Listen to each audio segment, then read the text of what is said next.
Hello friends, मैं आपका mentor A K. Singh और आज हम फिर से तैयारी करेंगे अपने EMRS लाइब्रेरी की, यानी कि EMRS लाइब्रेरी की तैयारी करेंगे। और EMRS लाइब्रेरी में आज हमें देखना था यानी कि डिलीवरी ऑफ बुक एक्ट। यानी कि आपने कल पढ़ लिया था क्या, प्रेस एंड रेगुलेशन का जो पढ़ लिया था उसी का आगे एडवांस वर्जन हम पढ़ेंगे, डिलीवरी ऑफ बुक। वो अंग्रेज़ों का था, ये इंडिया का है, वही मान के चलिए। ठीक है, तो चलिए आगे चलते हैं। इसी यानी कि उसमें क्या था कि उसमें भी एक इस तरह से कॉपी और बुक्स जो है वो भेजनी पड़ती थी। कहाँ पर, एशियाटिक सोसाइटी एजुकेशन में जो इस तरह की थी, या फिर इंपीरियल लाइब्रेरी में भेजनी होती थी, तो वहीं पर ये आया इस तरह से डिलीवरी बुक एक्ट, वहीं से चुराया हुआ कॉन्सेप्ट है। तो हम देखेंगे डिलीवरी बुक एक्ट में सबसे पहला आता है डिलीवरी बुक एक्ट, यानी कि डिलीवरी ऑफ बुक एक्ट आया कब। सबसे पहला क्वेश्चन आता है यही कि सबसे पहले आया कब। ये पारित हुआ था आपका 1954 में, यानी कि 1954 के सबसे पहला क्वेश्चन यही पूछा जाता है आपसे लाइब्रेरी साइंस में कि डिलीवरी बुक एक्ट आया कब। तो डिलीवरी बुक एक्ट आपका आया था 1954 में, और ये क्या था, ये आपको 4 लाइब्रेरी के अंदर, यानी कि 4 लाइब्रेरीज के अंदर आती हैं। तो उनको क्या काम होता है, उनका काम होता है कि सभी की जो लाइब्रेरी हैं उनको एक एक, यानी कि जो भी पब्लिशर है, जो भी न्यूज़पेपर बनता है, जो भी यानी कि किताब दुनिया में इंडिया में जो भी किताब छपी वो यहाँ पर पब्लिशर अपने पैसों से अपने आप को भेजना ज़रूरी है। और ये इसका काम होता है 30 दिन के अंदर, 30 दिन के अंदर किताब भेजनी है। तो आगे देखते हैं। अब ये आपको पता चल गया। अब इसके अंदर क्या है, ये एक ऐसा अधिनियम है जिसके तहत भारत में प्रकाशित किसी भी प्रकार की जो पुस्तक है 4 प्रति या 4 डेपोसिटरी पुस्तकालय, यानी कि डिलीवरी जो बुक जो लाइब्रेरी हैं उसमें भेजनी ज़रूरी होती हैं। ठीक है, इसमें लिख लीजिए भारत में कोई भी बुक या न्यूज़पेपर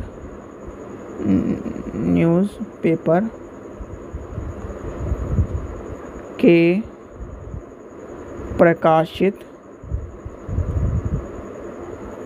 की 4 प्रतियां 4 लाइब्रेरी में भेजनी ज़रूरी होती हैं। ठीक है, और वो लाइब्रेरी कौन सी है आगे अभी देखते हैं। अब 4 लाइब्रेरी है कौन सी, आपसे कोई क्वेश्चन पूछा जाए कि 4 लाइब्रेरी वो है कौन कौन सी, तो सबसे पहले आपको पता होना चाहिए डिलीवरी बुक एक्ट की जो लाइब्रेरी है वो आपकी लाइब्रेरी कौन कौन सी है। सबसे पहले आती है हमारी एशियाटिक सोसाइटी मुंबई, यानी कि एशियाटिक। यहाँ पर आएगी भाइयों वाली कहानी, जो मैं आपको कई बार लाइब्रेरी में पढ़ाता हुआ हूँ कि आपको 3 भाई एक साथ और जो चौथा भाई है वो अलग आया। तो यानी कि एशियाटिक सोसाइटी मुंबई ये आई थी 1804 में। दूसरी आती है आपकी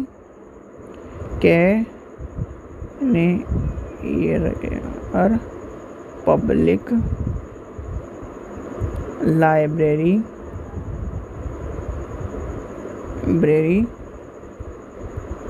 चेन्नई 1890। फिर इसके बाद कौन सी आती है, राष्ट्रीय पुस्तकालय कलकत्ता, राष्ट्रीय पुस्तकालय कोलकाता 1948। और आपकी आखिरी बचती है Delhi public library, Delhi public library 1951। तो ये आपको 4 लाइब्रेरी आपको पता होनी चाहिए। एक सीधी बात है, मुंबई, चेन्नई, कलकत्ता, यानी कि ये वो जगह है जहाँ पर अंग्रेज़ों ने अपनी कोठियाँ बनाई थी, जहाँ पर अपनी फैक्ट्री को स्थापित किया था, जहाँ पर आकर ये बसे थे। अब इसकी कहानी सुनो, यानी कि आपको कुछ नहीं करना, सिर्फ और सिर्फ ये ध्यान कर लेना है कि कहाँ पर आके बसे सबसे पहले अंग्रेज, कहाँ पर आए? मुंबई। उसके बाद कहाँ पर आए? चेन्नई, सॉरी चेन्नई। और इसके बाद आते हैं हम कोलकाता, यानी कि कालीकता। ठीक है, ये 3 जगह क्या नाम इन्होंने क्या करा, अंग्रेजों ने सारे काम करे। अगर आपको कुछ भी ना याद है तो आप ये याद कर लेना कि अंग्रेजों ने कब्जा कहाँ किया, अपनी फैक्ट्रियाँ कहाँ बनाई, यानी जिन्हें कोठियाँ कहते थे वो कहाँ बनाई, और एक तरह से पूरा जो उनके पोर्ट थे, उनके सामान को ले जाने और लाने का काम करते थे, वो कहाँ करते थे? मुंबई में पोर्ट है, आपको पता है। ठीक है, और मुंबई आपको पता होना चाहिए, मुंबई जो था पहले आइलैंड था एक, और उसमें अगर आप हिस्ट्री पढ़ोगे, बहुत डीपली हिस्ट्री पढ़ोगे, तो एक तरह से जब उसे क्या करा गया, शादी हुई थी, किसकी शादी हुई थी? मुंबई को दहेज में दिया गया था। और उसी टाइम पर वो जो 7-8 आइलैंड थे उनको उसमें जो उसके बीच में जो पानी था, उसमें पानी में क्या करा, रेत भर भर के उसे एक तरह से मुंबई को, जिसे आज आप मुंबई देखते हैं ना, पूरा नवी मुंबई, ये सारे मुंबई, और उसके आज भी मुंबई के जो आसपास, यानी मुंबई के आसपास 3-4 आइलैंड है, पर उसे शायद नेवी ओन करती है, पता नहीं, शायद हाँ नेवी ओन करती है आज उसके आसपास जो आइलैंड है। पर ये आपको कहानी कोई नहीं बता पाएगा, या फिर जो डीपली जिसने हिस्ट्री पढ़ी होगी वो बता पाएगा कि मुंबई जो था एक तो दहेज में मिला था, और दूसरा जो है आइलैंड के तौर पर था। आइलैंड बने हुए थे छोटे, इसमें पानी के निकाल के मट्टी भरकर एक तरह से पूरा मुंबई बनाया गया था। ठीक है, फिर आया चेन्नई की बात आती है। चेन्नई पर भी यही कब्जा हुआ था, चेन्नई मिशनरीज के तौर पर, और इन्होंने पोर्ट थे वहाँ पर, और काली मिर्ची इस चक्कर में चेन्नई और केरल की तरफ इन्होंने मसाले के तौर पर काम किया।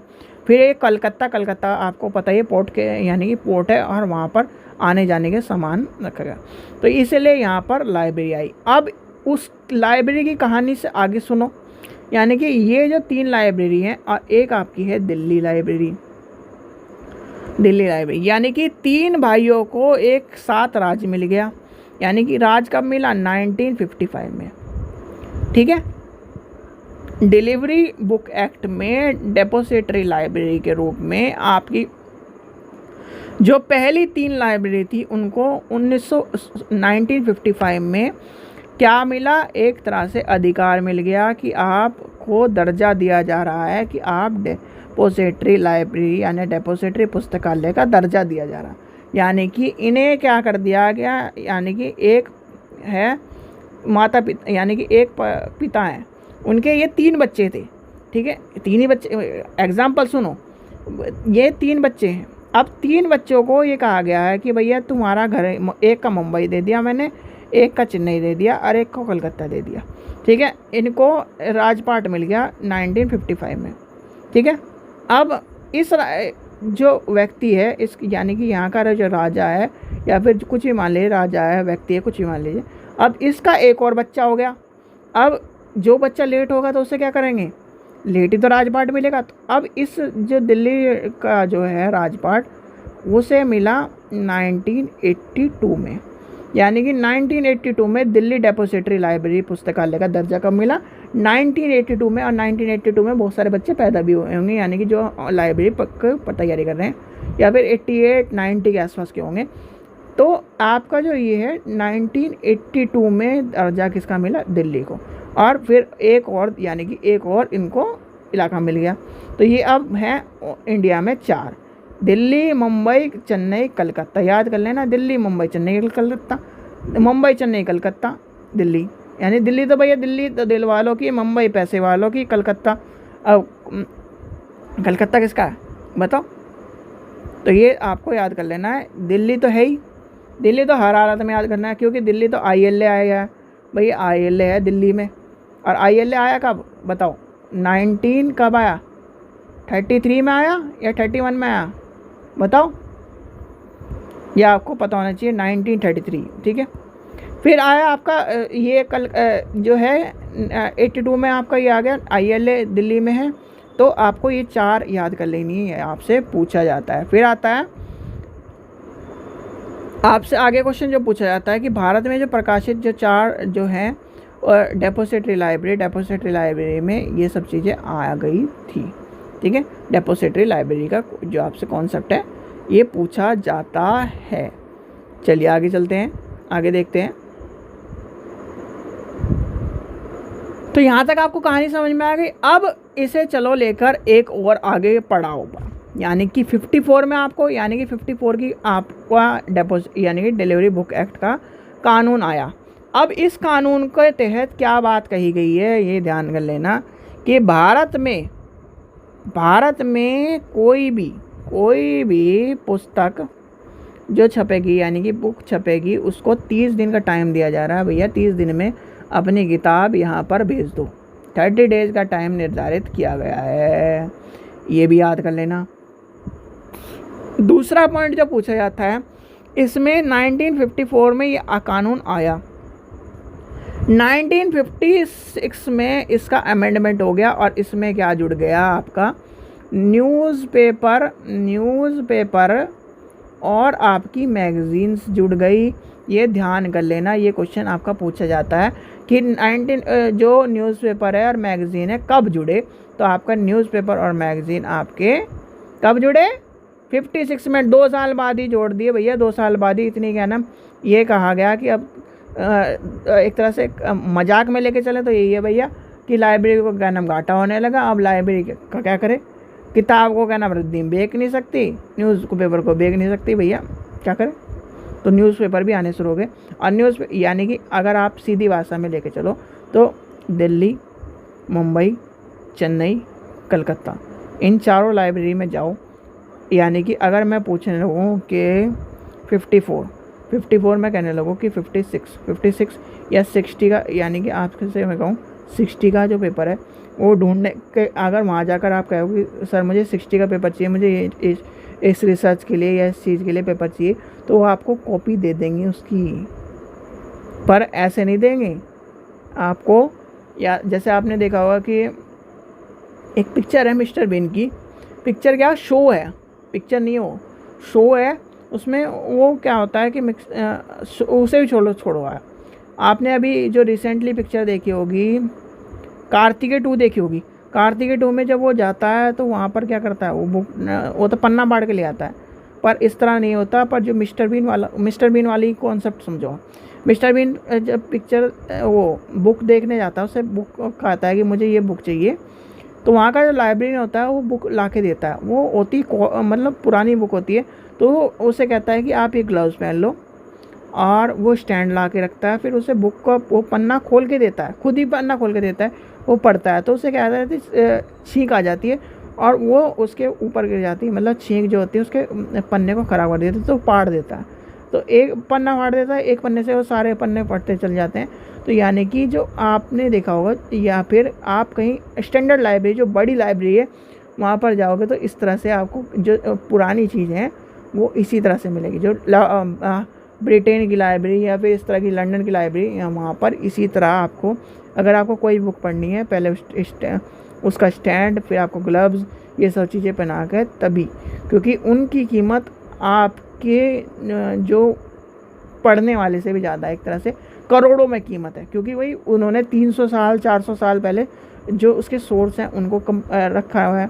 और आज के टाइम पर तो लाइब्रेरी उसकी, यानी कि जितनी पुरानी किताब है वो देती ही नहीं है, उसका कॉपी बना के रख लेती है और वो उसे दे देती है, यानी कि यूज़र को दे देती है पढ़ने के लिए। ठीक है, यहाँ पर आपने ये कहानी पढ़ ली, यानी कि ये समझ में आ गया होगा आपको। अब डिलीवरी बुक एक्ट यानी 54 का जो अमेंडमेंट है 56 में आया, ये सब चीज़ें आपको पता चलेगी होंगी। तो ये था आपके छोटा सा कहानी आपके जो है आपके जुबानी। और हाँ, एक और चीज़ आपको भी पता होना चाहिए, जो राष्ट्रीय पुस्तकालय का जो ग्रंथालय यानी ग्रंथ सूची का जो प्रकाशन का दायित्व है वो, यानी कि ये लिख लीजिए डिलीवरी, एक मिनट,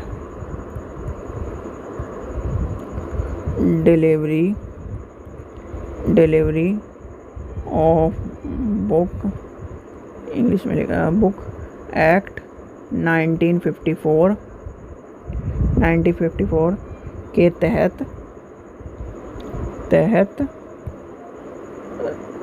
जो भी बुक लाइब्रेरी में आती हैं उनकी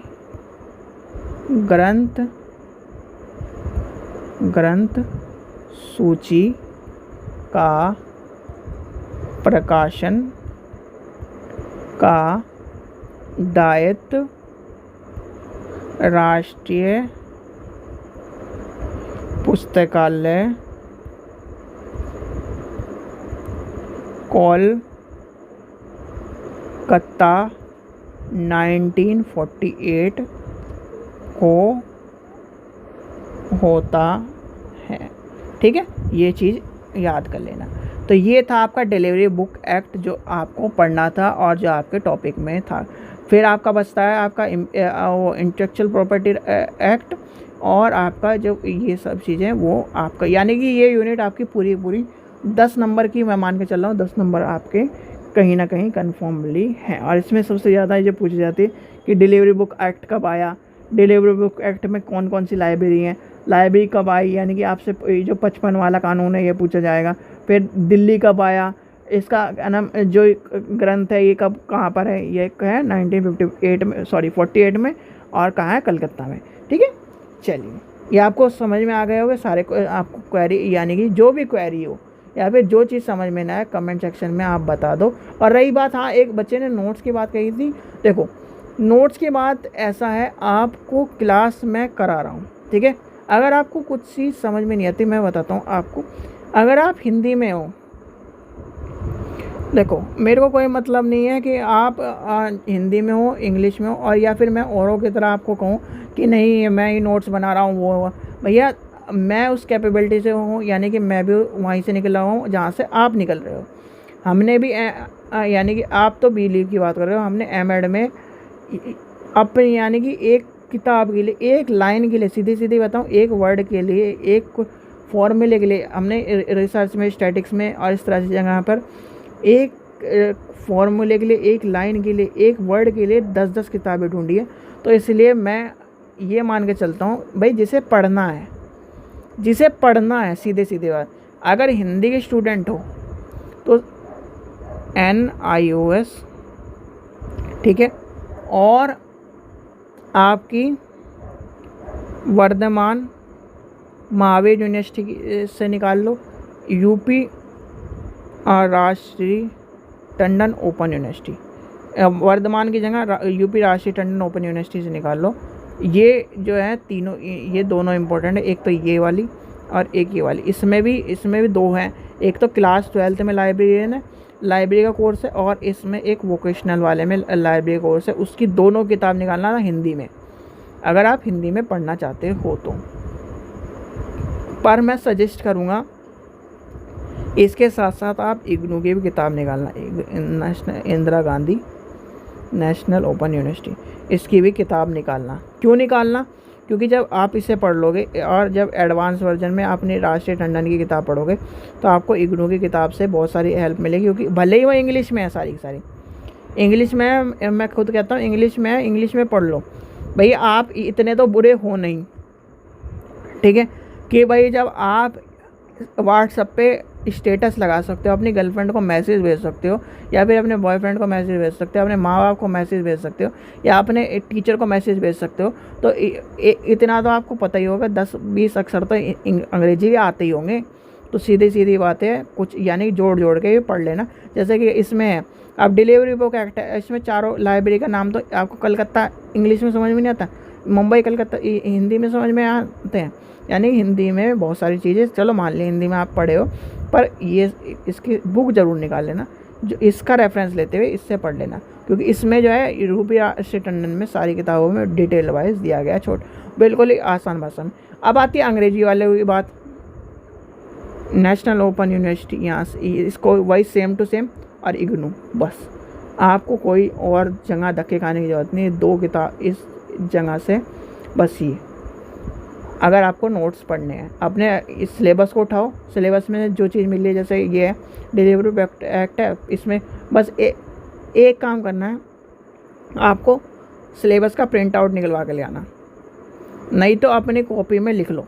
अगर आप प्रिंट आउट नहीं निकाल सकते और प्रिंट आउट ऐसे निकलवाना, प्रिंट आउट एक पेज पे एक ही निकालना, अगर निकल पाओगे तो। एक पेज पे एक निकालने का मतलब ये है, जब आप एक पेज पे एक निकालोगे पीछे का पेज रहेगा उसका ब्लैंक, तो फिर उसके बाद फिर ऐसे ही रहेगा। तो यहाँ पर जैसे लिखोगे, यानी कि पहली यूनिट में, अच्छा इसमें मिला इग्नू की BLSI वाली में इस किताब में से मिला है, NOS वाली इस किताब में से मिला है। तो आपको क्या होगा, आपको एक तरह से ये पता चल जाएगा कहाँ से क्या मिल रहा है, और ये भी आपको पढ़ने में आसानी होगी, फिर एक तरह से पता चल जाएगा।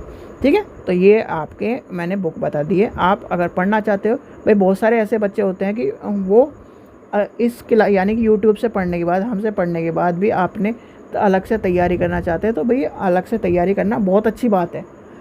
खाली बैठने वाला टाइम नहीं है आज के टाइम पर। ये मान के चलो, अगर नौकरी करनी है तो नौकरी करने के लिए तैयारी भी आपको उसी तरह की करनी पड़ेगी। यानी कि अगर आपको एक क्लर्क का पेपर भी निकालना आज के टाइम पर, तो 12 घंटे 14 घंटे पढ़ना पड़ेगा। ठीक है, मजाक में मत लो, नौकरी करना आज के टाइम पर मजाक नहीं है। और ये बहुत सारे स्टूडेंट ये सोच रहे होंगे कि प्राइवेट में लग जाओगे। भैया प्राइवेट की कहानी मैं बताता हूँ आपको।